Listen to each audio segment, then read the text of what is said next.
Yes, Shomari, kwa mara nyingine tena katibu mkuu amekuja kukabidhi kiasi cha shilingi milioni 15 kwa maana goli la mama baada ya kushinda mabao 3 kwa bila ugenini.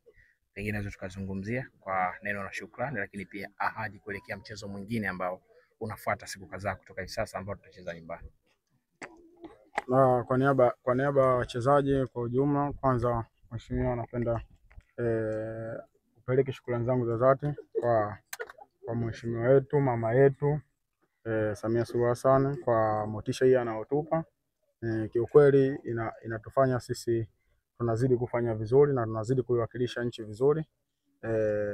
Sisi kama wachezaji kuelekea katika mchezo unaokuja tumejiandaa vizuri kwenda kuiwakilisha nchi vizuri, kwenda kutafuta ushindi mwingine mzuri zaidi ambao tuliopata katika mchezo wa ugenini.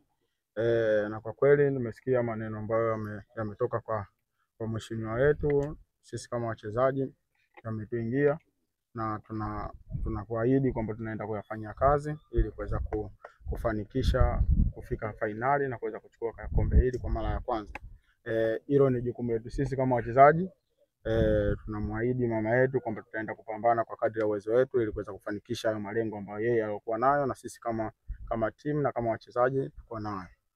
La mwisho, na nimtakie kila laheri katika uchaguzi mkuu mama yetu, Mungu amtangulie ili aweze kupata ushindi katika uchaguzi mkuu. Asante.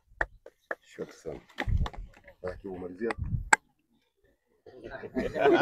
Uongozi wote wa Simba, wanachama na wapenzi, tunaomba utufikishie salamu zetu kwa Mheshimiwa Rais kwa jinsi ambavyo anapenda vilabu vyetu vya Tanzania na kwa motisha mkubwa anayotoa kwenye michezo na hususa hili goli la mama na mambo mengine mengi. Tunamwahidi tutazidi kushinda, na kwa kweli siku ya Jumapili sijui andae shilingi ngapi. Andae shilingi ngapi Jumapili? Shilingi ngapi jamani? Tutashinda goli ngapi?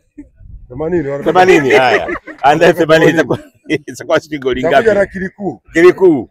Kwa kweli shukrani zetu sana kwa Mheshimiwa Rais, na Simba tunaahidi tutacheza mashindano haya kwa ukubwa wetu tunaojua, tutacheza vizuri hatimaye tuweze kufika finali na ikiwezekana kuchukua kikombe.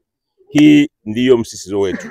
Tuliweka lengo la nusu finali, lakini kwa sababu umetuambia kwamba Mheshimiwa Rais anataka tufike finali, na kwa kweli tutapambana tutafika finali. Na ikiwezekana Mungu akipenda tuchukue na hili kombe kwa mara ya kwanza. Nashukuru sana kwa niaba ya bodi ya Simba, pelekea salamu zile rais wetu Samia Suluhu Hassan. Asante sana. Asante sana. Nashukuru sana.